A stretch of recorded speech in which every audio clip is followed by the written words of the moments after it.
Good afternoon, class level students.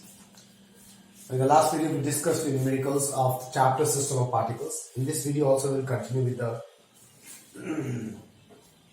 numericals of system of particles. You have received a PDF named as numericals of system of particles. In that PDF, go to example 37. Okay, let's go for example 37. Okay, now example 37 में क्या लिखा हुआ है? The motor of an engine is rotating about its axis. The motor of an engine. Okay, her engine का एक motor होता है. Motor, what is motor? How motor works? Don't go too much inside it. Just something is rotating. You have to remember, just something is rotating about its axis with an angular velocity of 100 rpm. So its initial angular rotation is given to you r 100 rpm. Okay, it comes to rest in 15 seconds. So t is given to you 15 seconds. That means final angular velocity is 0 rpm, because it comes to rest after being switched off. That means as soon as it's switched off, after 15 seconds the motor comes to rest. Before 15 seconds the motor was rotating with a speed of 100 rpm. Now if angular deceleration is constant, what is the angular deceleration? Alpha is constant. Deceleration means what? Since the velocity is decreasing, that means alpha is negative and it is constant. Whose value I don't know. How much is the value I don't know. That value I don't know. What is the number of revolutions made by it before coming to rest? तो यहां से यहां तक जो वो घूमा, पहले कुछ 100 आरपीएम से चल रहा था, अब वो 0 हो गया. तो यहां से यहां टाइम लगा 15 सेकंड में. ये जो 15 सेकंड टाइम लगा, वो टाइम क्या? ऐसे करके मान लो रोटेशन घूम रहा है, ऐसे करके घूम रहा है, ठीक है ना, ऐसे करके घूम रहा है. ये 100 आरपीएम है. ओके, जैसे मैंने एक स्विच ऑफ कर दिया इंजन को, वो ऐसे करते, मान लो अभी स्विच ऑफ किया, तो घूमते घूमते घूमते घूमते टाइम आएगा जब वो रुक जाएगा. सो रुकने से पहले और स्विच ऑफ करने के बाद उसने कितना रिवॉल्यूशन किया, ठीक है. That is what is the theta value. Revolution, एक रिवॉल्यूशन मतलब 360 घूमेगा, एक रिवॉल्यूशन मतलब 360 घूमेगा, राइट. तो वो कितना वैल्यू, कितना घूमेगा before comings to rest. Okay, how many turns and revolutions it has covered. So how many revolutions we cannot calculate. We need to find how much angle is it's covered before coming to rest. That means we need to calculate the theta value. यहां से यहां जाने में कितना theta value calculate हुआ है, that we need to calculate. I hope you understand class what is going on.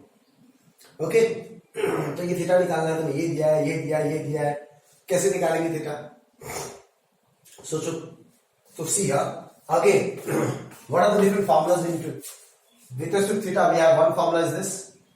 Final velocity square, initial velocity square is 2 alpha theta, और दूसरा theta equals to initial into t plus half alpha t square. In both the formulas, यहाँ पे alpha theta चाहिए, यहाँ पे ये पता है, ये पता है, ये नहीं पता. Alpha I don't know. इस फॉर्मूला भी alpha I don't know. So we cannot apply both the formulas because alpha I don't know. I know alpha is a constant, but I don't know it. I don't know the value of alpha. Now how to calculate the alpha value? ये alpha value निकाले कैसे? You understand class? How to calculate this alpha value? Since I don't know alpha value, to get the value of theta I need alpha. So let's use the first expression, v equals to u plus at. So we will use this expression to get the value of alpha first, and then I will use this alpha value anyway in any of the equation from where I will get the value of theta. Understand? देखो, हम पहले में ये नहीं बोला कि मुझे alpha निकालना है, नहीं, मुझे थीटा निकालना है. Try to understand. I need to calculate theta value, which I can calculate using this expression. I can calculate using this expression. Using both the expression, I can calculate theta. Fine. Understand? But in both the expressions, I don't know the alpha. So first, my first job is to calculate the value of alpha. So how to calculate the value of alpha? Since omega equals to omega naught plus alpha t. Okay, पहले इसको rpm से convert करो. 100 into 2 pi. 1 rpm equals to 2 pi divided by 60. 1 minute 60 seconds. ये ऐसे कर जाएगा. ये हो जाएगा 2 3 6. That is 10 pi by 3 radian per second. So 10 pi by 3 equals to, sorry, finally 0. This will be 10 pi by 3 plus alpha, time is 15 seconds. तो वहां से अल्फा कितना आ गया -10 π/3 × 15। ओके, इसको फर्दर काट सकते हैं, 5 2 10 5 3 15, that is -2 π/9 radian per second square. This is your alpha value. Okay, so you understand why we are calculating alpha. We don't need to calculate alpha first, okay, but to calculate the value of theta we need alpha.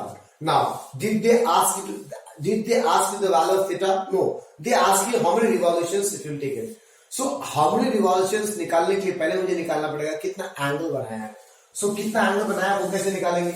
तो theta equals to omega naught t plus half alpha t square. यहां से theta निकाल लो, और you can go for this formula also, no problem, both are okay. ये भी use कर सकते हो आप, इससे भी कोई पंगा नहीं है. So let me calculate this one. Okay, मैं ये वाला फॉर्मूला यूज कर सकता हूं, मर्जी है बेटा, कोई भी फॉर्मूला यूज कर सकते हो, कोई फर्क नहीं पड़ेगा. Since omega square minus omega not square two alpha theta, तो what is theta? Omega square is 0 minus omega not square. Omega not is how much?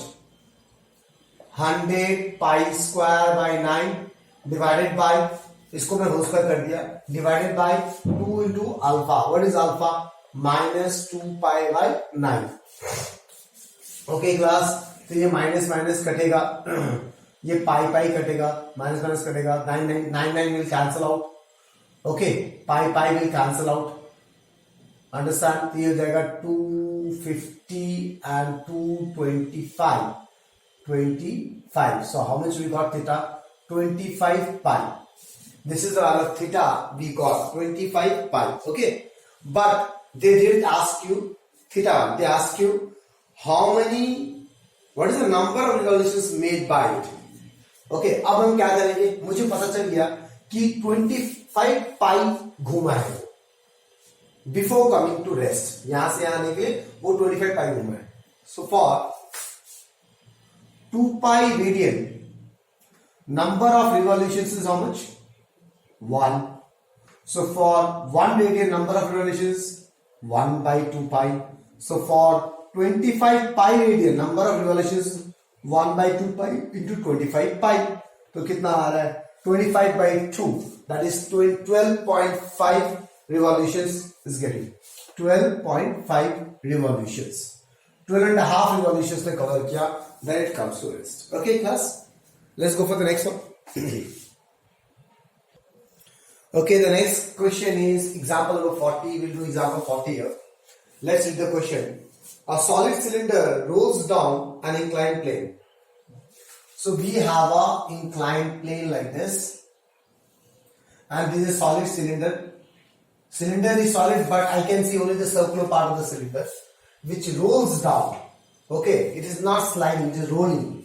So when everything is rolling, उस case में क्या होता है? Rolling means what? It is rolling without slipping.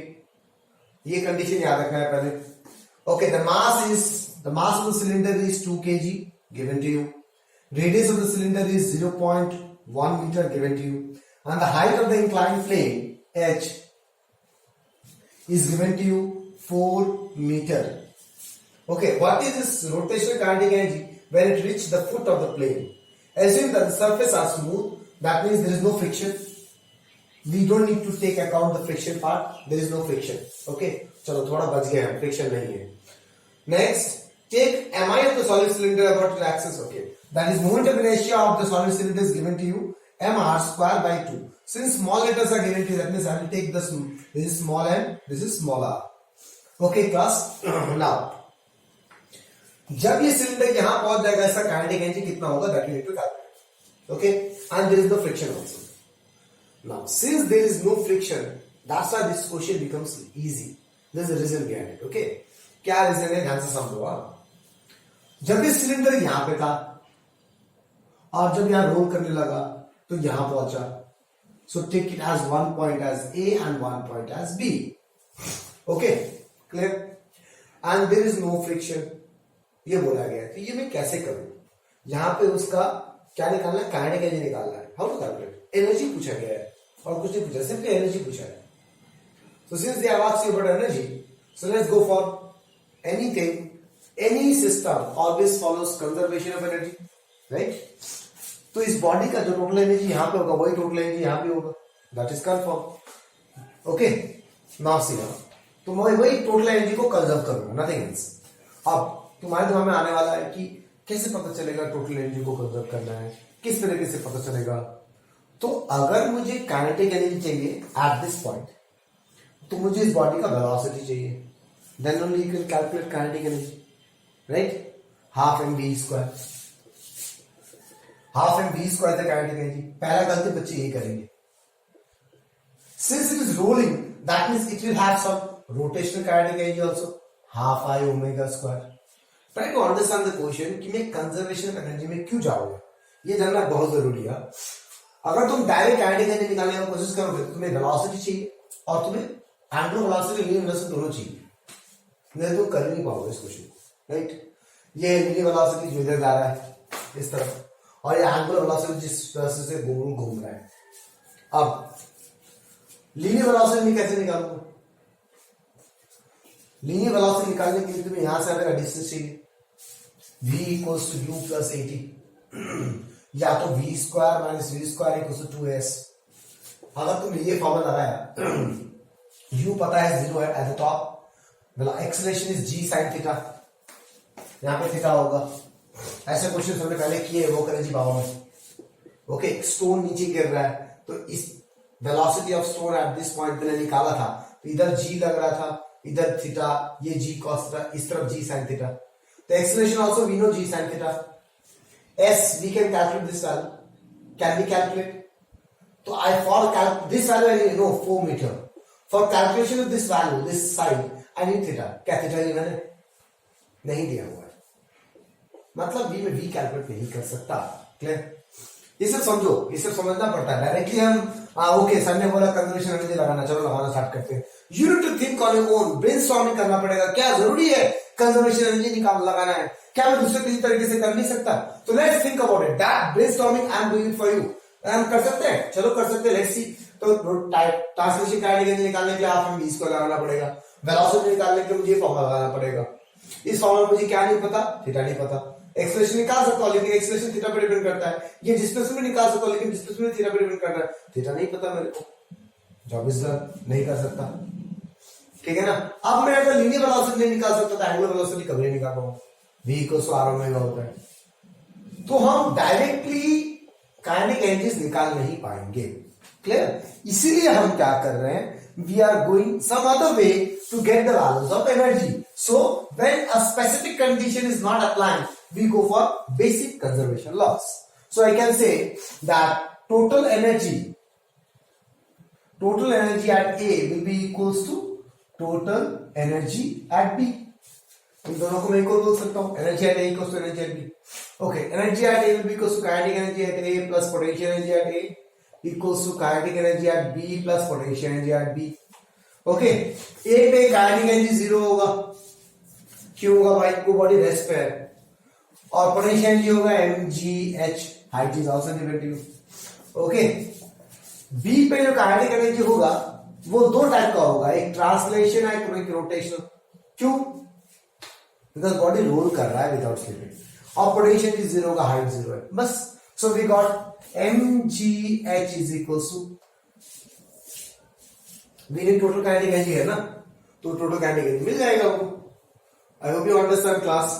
नहीं, okay, wait for some time. अब मुझे क्या पूछा गया है?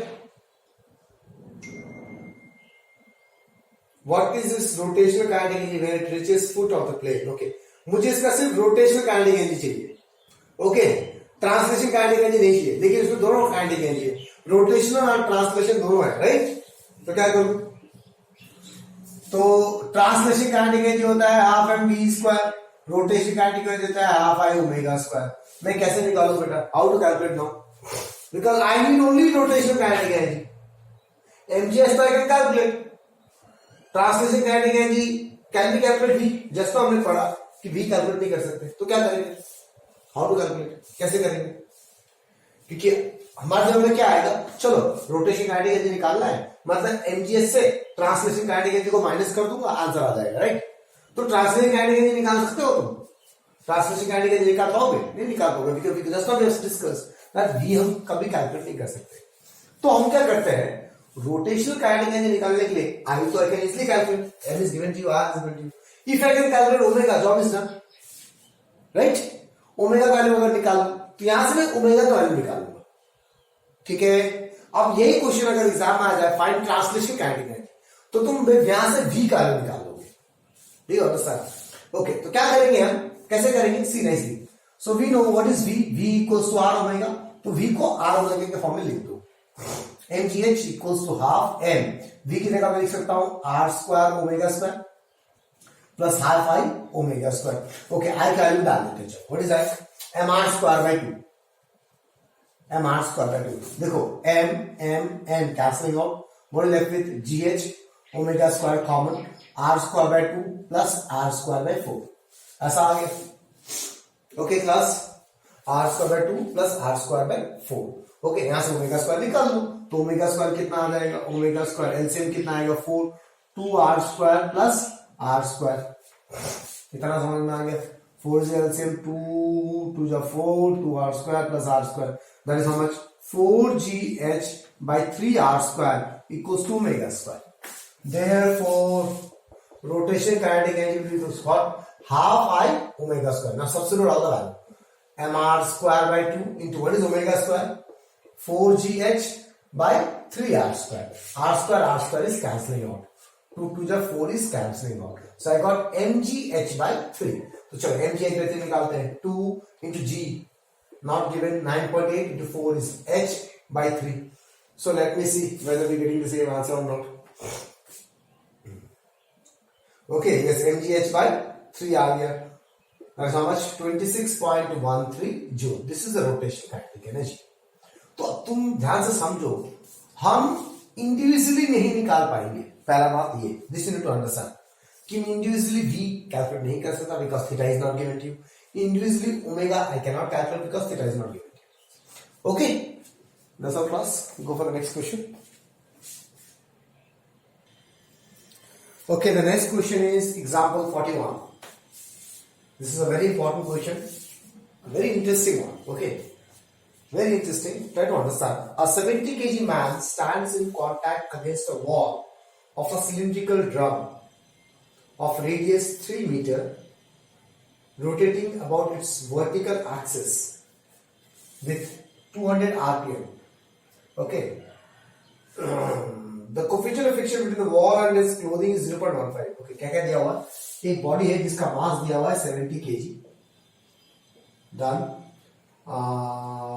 एक ड्रम है, सिलिंड्रिकल ड्रम है जिसका रेडियस है फॉर सिलिंड्रिकल ड्रम. उसका रेडियस कितना दिया हुआ है भैया 3 metre and it is rotating with this angular axis 200 RPM. 200 RPM से रोटेट कर रहा है and the coefficient of friction between the wall and the his clothing is 0.15. What is minimum rotation speed of the cylinder to enable the man to remain stuck to the wall without falling when the floor is suddenly removed. So ये क्या बोलना चाह रहा है, try to understand. ये एक cylindrical wall है मान लो फॉर एग्जाम्पल. ओके, और यहां पे एक आदमी ऐसे चिपक के खड़ा है इसके, और सिलिंड्रिकल ड्रम रोटेट कर रहा है about its axis with angular velocity 200 RPM. ठीक है, ओके. और यहां पे एक आदमी, यहां पे मान लो एक फ्लोर है, ऐसे करके एक फ्लोर लगा जिसके ऊपर एक आदमी ऐसे चिपक के खड़ा है, चिपक के खड़ा है. ओके, इसके साथ टच किया हुआ, तो टच किया हुआ कैसे दिखा है, मान लो ऐसे करके टच किया हुआ है बॉडी, ऐसे करके टच करके खड़ा है, ऐसे करके चिपक के खड़ा है. ठीक है ना, तो ये बॉडी वो सिलिंड्रिकल ड्रम भी घूम रहा है, ये भी घूम रहा है साथ साथ. ठीक है, अब सडनली ये जो फ्लोर है ये निकाल दिया मैंने, ये निकाल दिया, तो क्या होगा? ऑफकोर्स ये बॉडी नीचे गिर जाएगी, राइट. ये बॉडी नीचे गिरने का कोशिश करेगा क्योंकि mg नीचे लग रहा है. ठीक है, तो ये बॉडी नीचे जाने का कोशिश करेगा. एट द सेम टाइम जैसे ही बॉडी नीचे जाने का कोशिश करेगा, ऊपर एक फ्रिक्शनल फोर्स भी तो लगेगा, लगेगा. तो ऐसा हो सकता है ना कि फ्रिक्शनल फोर्स mg को बैलेंस कर दे फ्लोर हटाने के बाद. तो जैसे इसको बैलेंस कर देगा, ये बॉडी नीचे नहीं गिरेगा, गोल गोल घूमेगा. तो वही चीज पूछा जा रहा है कि कितना ओमेगा हो सच दैट ये फ्रिक्शनल फोर्स इस एमजी को बैलेंस कर दे, ताकि ये फ्लोर नहीं चाहिए इस बॉडी को. Without floor also this body will rotate with the cylinder. Okay, let's have a read the question again. What is the minimum rotation speed of the cylinder to enable the man to remain stuck to the wall without falling when the floor is suddenly removed? So this is the story they are asking. Okay? कितना speed होना चाहिए, omega का value कितना होना चाहिए? Omega is already given to you 200 rpm. See, a 70 kg man stands in contact against a wall of cylindrical drum of radius 3 meter, rotating about his vertical axis is 200 rpm. The coefficient of friction between the wall and his clothing is 0.15. This is the coefficient of friction. So F equals to mu into n में काम आएगा. That mu जो friction force लगता है, और ये friction force ऊपर ही क्यों लग रहा है? क्योंकि बॉडी नीचे जाने की कोशिश कर. ओके, मोशन के ऑपोजिट लगता है ऑलवेज. तो ये मिनिमम रोटेशन स्पीड कितना होना चाहिए सिलेंडर का to enable the man to remain stuck to the wall without flooring when the floor is suddenly removed. So this is the story we are talking about. Okay, तो अब क्या करें, कैसे करें, किस तरीके से करें, क्या होगा? तो ये समझो, ये एन क्या है. ओके, मुझे ये तो पता चल गया ना कि ये बॉडी कब फ्लोर हटाने से कब नहीं गिरेगा, जब ये frictional force. So when the floor is removed, the man do not fall when the frictional force is greater than equals to mg. या तो इसके इक्वल होगा तो बड़ा होना चाहिए, तब जाके ये मैन यहाँ पे स्टक होगा. और ये दिस इज क्राइटेरिया. अब इसी क्राइटेरिया को मुझे एक्सप्लॉइट करना है. Okay class, that is equals to mu into n greater than equals to mg. यहां से तुम्हें ओमेगा का वैल्यू निकालना है. तो यहां पे कहीं भी ओमेगा है क्या? तो n क्या है?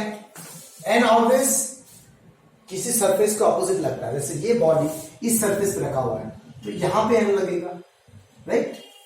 ये बॉडी इस सरफेस पे रखा तो यहां पे n लगेगा. तो ये n का वैल्यू इसके बराबर होगा. नॉर्मली n का वैल्यू mg के बराबर होता है, तो यहां पे n mg के बराबर थोड़ी होगा, नहीं होगा ना क्लास.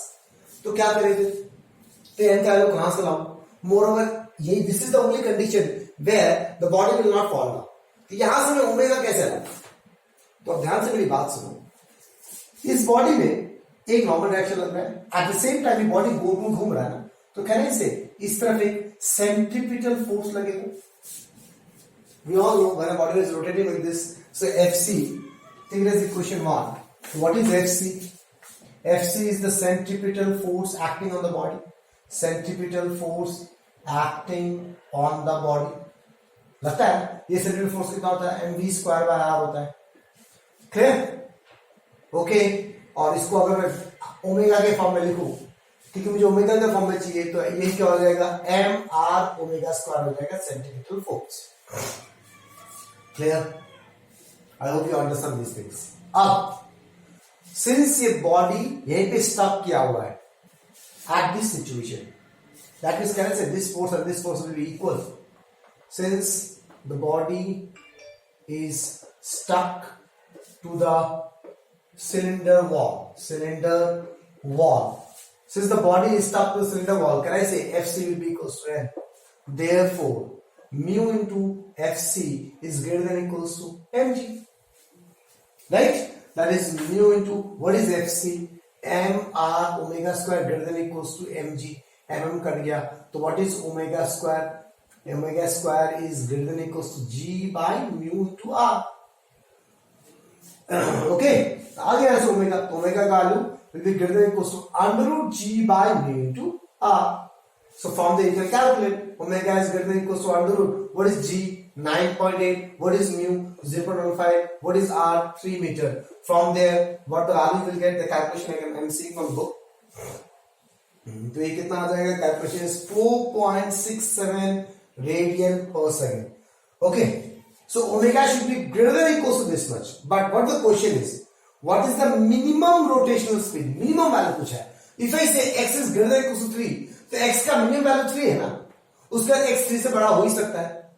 लेकिन अगर मैं बोलूं x greater than equals to 3, मतलब x का maximum value 3 है, कि बाकी वैल्यू से 3 के कम होंगी. So omega is greater than equals to 4. Therefore, minimum omega value will be equals to 4.67 radian per second. You understand, class? Okay. Now see, in the same PDF, there are a few questions which you need to do as a homework. Okay, those questions we already did in theory. What are those questions which you need to do as a homework is that example number 42 घर में करोगे, पक्का करोगे, don't forget हाँ. 43 घर में करोगे and 44. Out of these three questions, these two are very very important. 43 and 44. Okay class. Now we will go for few questions from NCERT. The PDF is over. Okay, NCERT का कुछ questions हम करेंगे. Then only this chapter numericals will be over. Let's go for NCERT questions. Okay class, now no more that PDF. Open the chapter 7 NCERT exercise questions. Chapter 7 open NCERT, pause the video, open NCERT, go to chapter 7 exercise questions. At the end you will get, go to page question number 7.27. I'm not writing the question unnecessary question, बहुत गंदी हो जाएगा, board भर जाएगा. तुम्हारे सबके पास NCERT होगा, जिसके पास नहीं है no problem, go to Google, type system of particles NCERT. Okay, from there you will get the NCERT from the Google only. I'm using the same thing here. Okay, so go to page question number 5.27. 7.27. Okay, this question is quite interesting. Prove the result that the velocity v of translation of a rolling body like ring, disc, cylinder or sphere at the bottom of an inclined plane of height h is given by this square. This we need to prove. V square equals to 2gh divided by 1 plus k square by r square. So we have an inclined plane like this with some inclination theta, which is not given to you. Only the height of the inclined plane is given to you, h. Okay, and there is a rolling body. This body can be a ring, can be a disc, can be a cylinder, can be a sphere, anything. Okay, for all the bodies the value will remain same. Okay, and when it roll down, its translation velocity, let me see whether it's coming in the screen or not. Yes, it's the translation velocity v is this much. This we need to prove. Okay, now what is this k? Using dynamical consideration, by consideration of force and torque, note k is the radius of gyration of the body about its symmetrical axis and r is the radius of the body. So what is r? R is the radius of the body. Radius of the body, and k is the radius of gyration. Radius of gyration. Now, यहाँ पे तुम्हें radius of gyration का numerical concept समझना पड़ेगा, which I already taught in theory. See, if I talk about a disc, its moment of inertia is mr square by 2. If I talk about a ring, its moment of inertia is mr square. If we talk about a sphere, that is a solid sphere, its moment of inertia is 2 by 5 mr square. Okay, if I talk about a cylinder, which is a hollow cylinder or solid cylinder, hollow cylinder is mr square by mr square. If I talk about a solid cylinder, it is mr square by 2. So what I can see that all the bodies will have different moment of inertia. The bodies here we are dealing with a ring, a disc, a cylinder or a sphere. All the bodies have different moment of inertia. If all the bodies will have different moment of inertia, how all the bodies will have same velocity expression? It's not possible. Velocity expression यहाँ पे I आना चाहिए. तो अगर बोला गया है कि इन सारे बॉडीज का रेडियस ऑफ डायरेक्शन k है, इसका मतलब इन सब के जगह में simply I equals to mk square लिख सकता हूं. This is the definition of radius of gyration. कि moment of inertia of the body with its normal mass distribution will be equals to the moment of inertia of the mass with the distance radius of gyration. ये मैंने theory में पढ़ाया है. आप go to the theory of radius of gyration, check it out if you don't understand what I'm talking about. So what I'm saying is that इन सारे I के जगह में simply एक I लिख सकता हूं, that is mk square if we know k is the radius of gyration. Okay? So एक theory ये समझ में आ गया. दूसरा अब मुझे यहाँ का वेलोसिटी निकालना है. तो ऐसा क्वेश्चन थोड़ी देर पहले मैंने फिर से किया था. Can we calculate this velocity directly? No, because we don't know theta. याद है? थोड़ी देर पहले किया था. तो we'll apply conservation of energy. So by conservation of energy, we can apply total energy at A will be equals to total energy at B. So kinetic energy at A plus potential energy at A will be equals to kinetic energy at B plus potential energy at B. Okay, kinetic energy at A is 0 हो जाएगा, potential energy at A is mgh. Kinetic energy at B will be equals to what? Translation plus rotation, because it is rolling, potential energy B होगा, ठीक है ना। यहां से मुझे क्या निकालना है? V का वैल्यू निकालना है। तो mgh will be equals to translation kinetic energy is half mv square and rotation kinetic energy is half I omega square, ठीक है क्लास। मुझे यहां से v निकालना है, मतलब मुझे ओमेगा को हटाना पड़ेगा। What is v? r omega. तो what is omega? v by r। तो यहां पे डालो half M we square plus half, in the place of I can write mk square. We don't need to go to specific bodies now. And omega we can write v square by r square. तो देखो m and this cancelling out. Okay, so gh यहाँ पे क्या common आ रहा है? v square by 2 common आ रहा है। क्या बचा?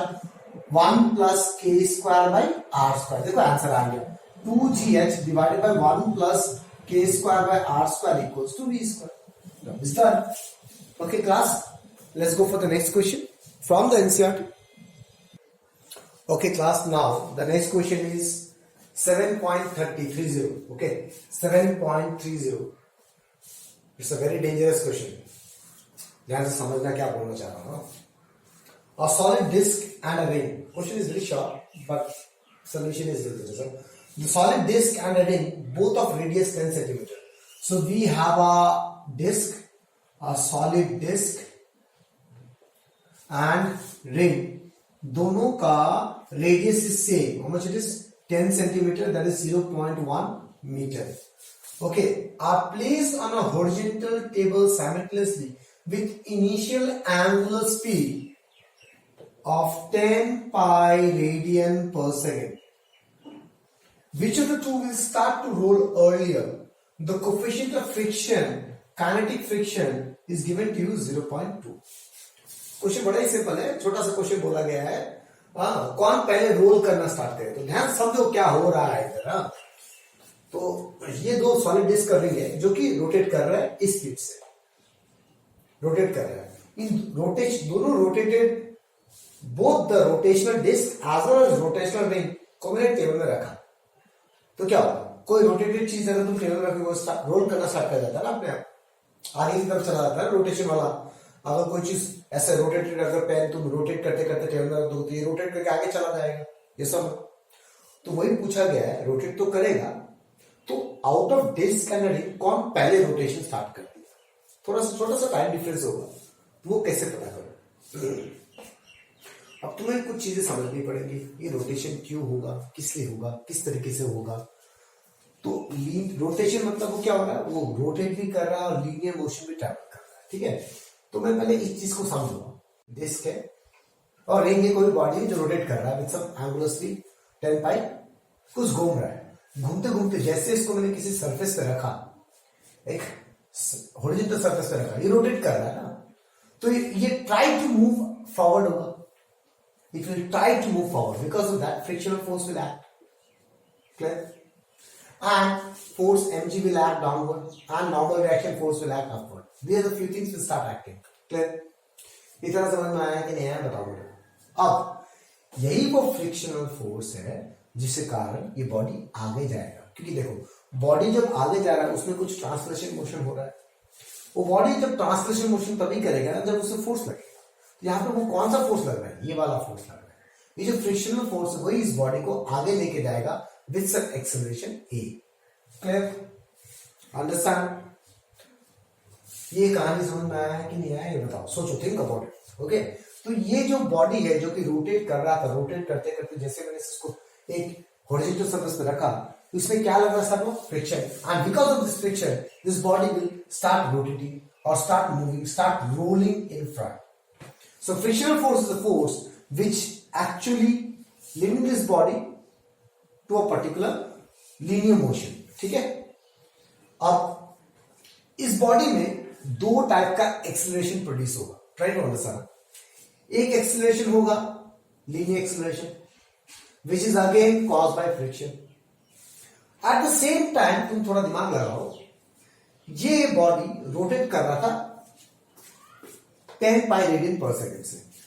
जैसे इसको मैं सरफेस पे रखूंगा, ड्यू टू दिस फ्रिक्शन इसका रोटेशन घटेगा ना, नंबर ऑफ रोटेशन घटेगा नहीं, आगे नहीं जा रहा। I am not saying it's rolling in forward, जैसे इसको मैं बॉडी के सरफेस पे रखूंगा, इसका कुछ रोटेशन घटेगा, दैट मींस इसका ओमेगा घटेगा बिकॉज ऑफ दिस फ्रिक्शन, क्योंकि वो थोड़ा रुकेगा, उसके बाद वो चलना स्टार्ट कर देगा।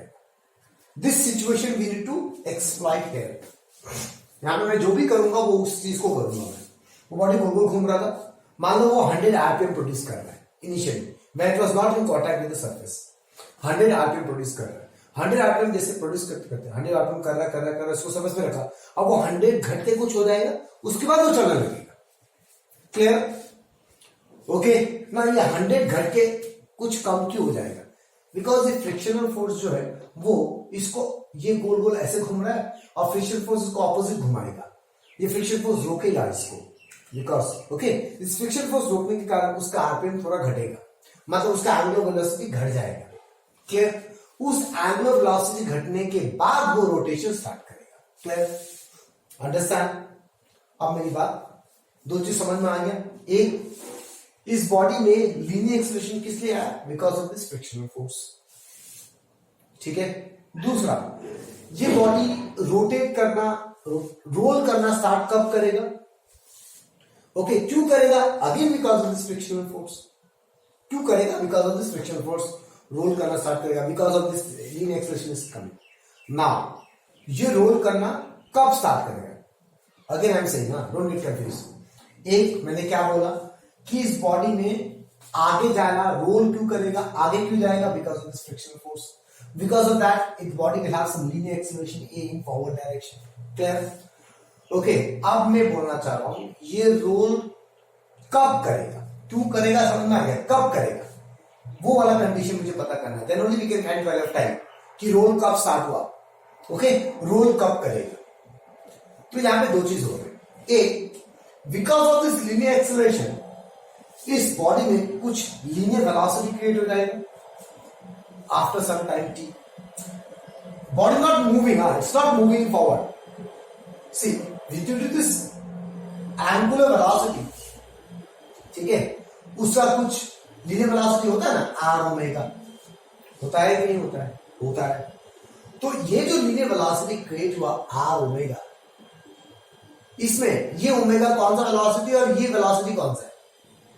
ये ओमेगा वो वाला वेलोसिटी होगा जो डिक्रीज हुआ, जैसे सरफेस पे रखा मैंने, ड्यू टू दिस फ्रिक्शन ये जो वेलोसिटी डिक्रीज होगा, कोई वेलोसिटी आएगा घूमने में। पहले 100 आरपीएम में घूम रहा था, जैसे उसको सरफेस पे रखा, मान लो वो 80 आरपीएम हुआ, उसके बाद रोटेट स्टार्ट किया, तो जो 80 आरपीएम हुआ ये वाला वेलोसिटी है। ठीक है ना? ओके, तो ये जो 80 आरपीएम घट के आया, उसके बाद जो वेलोसिटी कैरी हुआ वो वाला वेलोसिटी है।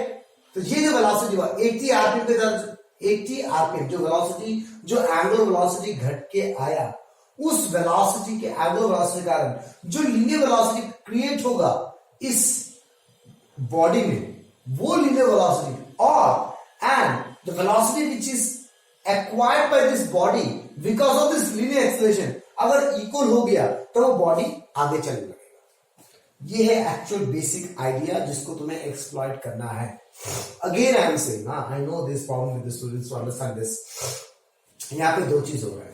पहला, वो जो रोटेटिंग बॉडी है, जैसे उसको मैंने सरफेस पे रखा, उसमें कुछ फ्रिक्शन लगने लगा, इसी फ्रिक्शन के कारण उसमें कुछ लीनियर एक्सेलरेशन क्रिएट होगा, इसी लीनियर एक्सेलरेशन के कारण उसमें, इस बॉडी में कुछ लीनियर वेलोसिटी क्रिएट होगा, मूव नहीं कर रहा, क्रिएट होगा। ओके, अब वो लीनियर वेलोसिटी किस चीज के साथ इक्वल हो जाए ताकि ये बॉडी रोल करना स्टार्ट करे, वो समझो। ठीक है ना?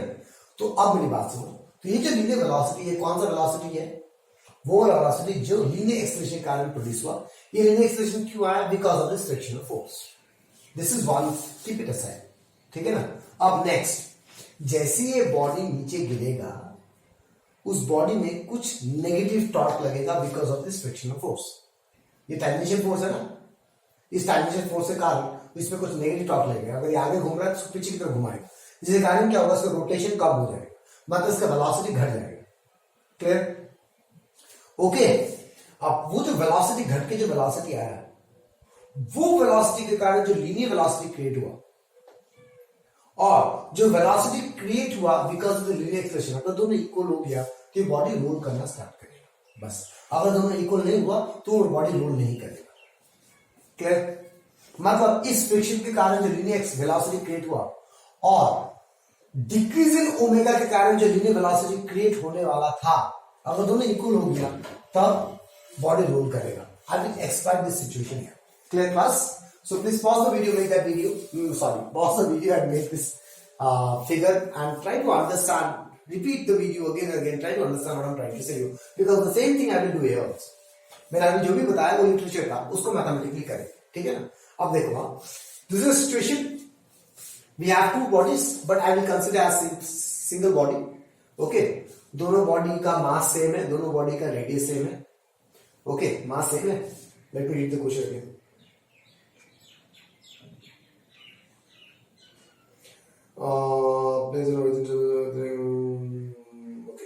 मास सेम है कि नहीं पता, नहीं बोला गया है, बट रेडियस दोनों का सेम है।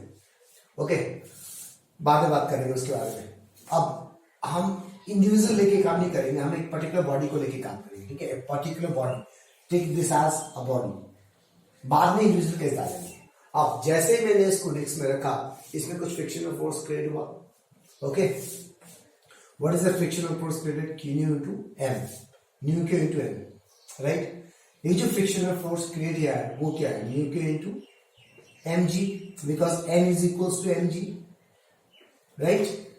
Okay, this frictional force created a linear acceleration. इसमें कुछ लीनियर एक्सप्रेशन क्रिएट होगा, वो कितना होगा? That is equals to ma. So mu k mg will be equals to ma, जो मैं अभी थोड़ी देर पहले बता रहा था। वहां से लीनियर एक्सप्रेशन क्रिएट आ गया, म्यू के इनटू g आ गया लीनियर एक्सप्रेशन। मैंने क्या बोला था? ये फ्रिक्शनल फोर्स एक एक्सप्रेशन प्रोड्यूस करेगा। अब due to this linear expression उस बॉडी में कुछ लीनियर वेलोसिटी क्रिएट होगा। ओके, तो लीनियर वेलोसिटी कितना क्रिएट होगा? Now considering linear motion,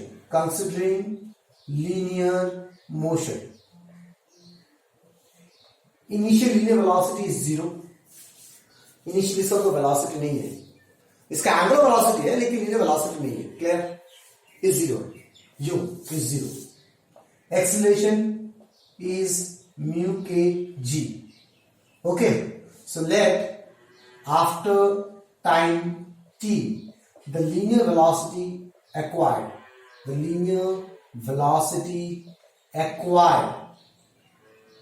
by body due to acceleration a is v equals to u plus at.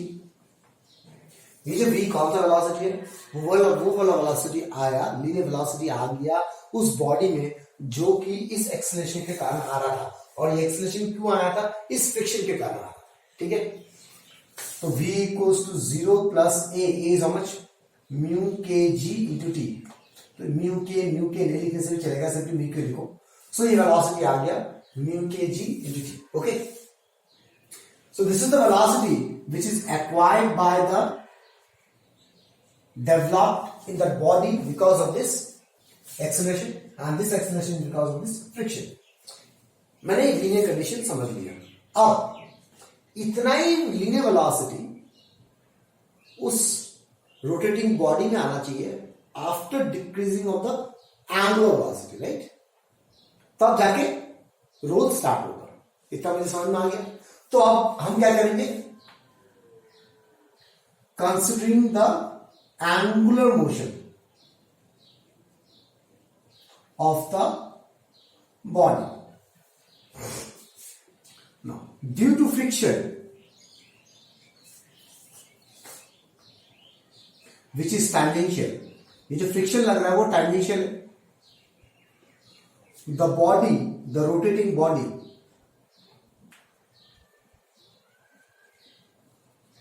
experience a negative torque which tries to reduce the angular velocity of the body. Okay, ये situation आ गया। तो वो जो decrease होकर जो angular velocity आया वो velocity इतना लीनियर वेलोसिटी क्रिएट करना चाहिए आर ओमेगा से, फॉर्मूला से। तो अब मैं क्या करूंगा, जो टॉप लग रहा है नेगेटिव टॉप माइनस आई इंटू अल्फा होता है, ये तो मुझे पता है, राइट? तो ये माइनस आई इंटू अल्फा हो गया। आई होप यू अंडरस्टैंड, माइनस क्यों आया समझ में आया क्लास? ओके, और टॉप का दूसरा फॉर्मूला भी होता है, कौन सा फॉर्मूला होता है class? R F sine theta. So radius is r, friction force is F, दोनों परपेंडिकुलर है, टेंजेंशियल फोर्स एंड रेडियस, ये है रेडियस आर और ये टेंजेंशियल फोर्स एफ। ओके, यहां से मुझे क्या मिलेगा, अल्फा का वैल्यू मिल जाएगा minus r F by r. ये अल्फा का वैल्यू क्यों चाहिए? ये डी एक्सेलरेशन है, de angular deceleration, because of this angular deceleration उसका कुछ डिक्रीज एंगुलर वेलोसिटी आ गया। अब मैं वो डिक्रीज एंगुलर वेलोसिटी निकालूंगा। ओके, देखो, since omega equals to what, omega naught plus alpha t, we can use this formula, ठीक है? जहां पे ओमेगा क्या है, which I need to calculate, omega naught is how much, 10 pi plus alpha is how much, minus r f by I into t। ये समझ में आया कि नहीं आया क्लास, बताओ? ओके, I को keep it as I only, but in the place of F I can say what is the frictional force, mu k mg by I into t। Okay, अब ये कौन सा टाइम है, ये time और ये time same है। कैसे? ये वो वाला टाइम है जिस टाइम में इस बॉडी पे इतना लीनियर वेलोसिटी क्रिएट हुआ बिकॉज ऑफ दिस एक्सेलरेशन और because of this frictional force. इसी फ्रिक्शनल फोर्स के कारण रोटेटिंग बॉडी में कुछ वेलोसिटी भी घट के आ गई है, right? So what is this omega? Omega is the reduced angular velocity, reduced angular velocity of the body due to negative torque produced by friction। तो देखो, ये वाला एंगुलर वेलोसिटी जो हुआ वो भी फ्रिक्शन के कारण प्रोड्यूस हुआ, और ये वाला जो लीनियर वेलोसिटी क्रिएट हुआ वो भी फ्रिक्शन के कारण प्रोड्यूस हुआ। Now this omega produces a linear velocity of the body। तो अभी linear velocity जो क्रिएट हो वो कितना हो जाएगा, वो भी r ओमेगा हो जाएगा। सो r into omega 10 pi minus r mu k mg by I into t। Okay, अब देखो, ये जो वेलोसिटी क्रिएट हुआ, linear velocity जो बॉडी में क्रिएट हुआ वो वाला वेलोसिटी था जो कि इस फ्रिक्शन के कारण क्रिएट हुआ। बिकॉज ऑफ दिस फ्रिक्शन उसमें कुछ नेगेटिव टॉर्क लगा, because of this negative torque उसका कुछ वेलोसिटी घट गया, उस वेलोसिटी घटने के बाद उसमें लीनियर वेलोसिटी कितना आया। ये भी तो वही लीनियर वेलोसिटी है ना जो फ्रिक्शन के कारण कर रहा है। तो कैन आई से दीस टू आर इक्वल? बस ये समझ लो, कैन आई से दीस टू आर इक्वल और नॉट, बस ये जानना बहुत जरूरी है। ओके, क्योंकि वो जो वेलोसिटी क्रिएट हुआ वो भी फ्रिक्शन के कारण क्रिएट हुआ, और ये जो वेलोसिटी क्रिएट हुआ ये भी फ्रिक्शन के कारण क्रिएट हुआ। ये दोनों अगर इक्वल हो गया तो रोलिंग स्टार्ट कर देगा। Therefore rolling starts when 1 is equals to 2। So we can say mu k gt is equals to 10 pi r minus r square mu k mg t by I। ठीक है, अब मैं यहां पे जनरलाइज एक करके कंडीशन डालूंगा। I for disk, what is I, mr square by 2 डालू, तो ये क्या हो जाएगा, mu k gt equals to 10 pi r minus r square mu k mg t by mr square by 2। ठीक है क्लास, तो ये mr square कट गया, तो ये क्या हो जाएगा 2 mu k gt, 2 mu k gt, और यहाँ पे mu k gt, तो इधर आएगा तो 3 mu k gt आ गया इक्वल टू 10 पाई r, जैसे 3 निकल जाएगा 10 पाई r by 3 mu k g। ये हो गया टाइम फॉर डिस्क, टीडी ले लेते हैं, इसको कैलकुलेट कर लेना खुद से। ओके, सिमिलरली फॉर रिंग, अब बात करते हैं रिंग का। Please pause the video and note down these things. Okay, so अब फॉर रिंग लेते हैं. फॉर रिंग का क्या हो जाएगा, एम आर स्क्वायर आएगा. तो ये क्या हो जाएगा, म्यू के G T is equal to 10 pi R minus R square mu K M G T by M R square. Again M R square is cancelling off. So K G T यहां पे जाएगा 2 mu के G T equals to 10 pi R. तो mu, so what is giving T here, 10 pi R by 2 G T. Okay, ये हो गया ring का. So you can calculate now both the values. Okay, after the calculation, of course देखो तो इसका 10 pi R by mu के जी, यहाँ पे 10 पाई आर बाय 2 म्यू के जी होगा ना, 2 म्यू के जी. देखो 10 पाई आर बाय म्यू के जी, 10 पाई आर बाय म्यू के जी, ये डिवाइड बाय 3 है, ये डिवाइड बाय 2 है. ओके, तो किसका टाइम कम हुआ, तो वी कैन से निकाल लेना, but I will just say T D, this का टाइम कम है टी आर से, जिसका डिवाइड बाय 2 है उसका डिवाइड बाय 3 है. तो therefore disc starts rolling earlier. Okay, तुम टाइम कैलकुलेट कर लेना, because without calculating time also we can say who starts rolling first. Okay, क्योंकि बुक में रोल कितना टाइम में क्या ये नहीं पूछा गया, सिर्फ पूछा गया कौन रोल पहले कर रहा है. तुम्हें दिख रहा है यहाँ पे कि डिस्क पहले रोल कर रहा है, क्योंकि डिस्क का टाइम कम है, इसका टाइम ज्यादा है. Okay, so this is all about this solution. Now again I am telling you one thing, what we are doing here is that we are comparing velocities, linear velocities acquired by the body by two conditions. One, due to the friction, it has some linear acceleration which produces a linear velocity. One is this, which I got this. And another was, due to the friction, it leads to some negative torque. Because of this linear velocity, angular velocity decreases. And because of this angular velocity, decreased angular velocity, it will produce some decreased linear velocity. And this linear velocity which is produced due to the angular motion and this linear velocity which is produced by the linear motion must be equal. नहीं हुआ, ऐसा नहीं होगा. From there we got the situation. Okay class, let's go for the next question. Okay class, that's all for this chapter. There are a few questions from NCERT which you need to do on your own. 7.31, 7.25, 7.24, 7.23, 7.21, 7.18. Okay, 18, 21, 23, 24, 25 and 31. Okay, any doubt please ask me. That's all for the chapter. The chapter ends there. We will start the next chapter in the next video. Thank you class.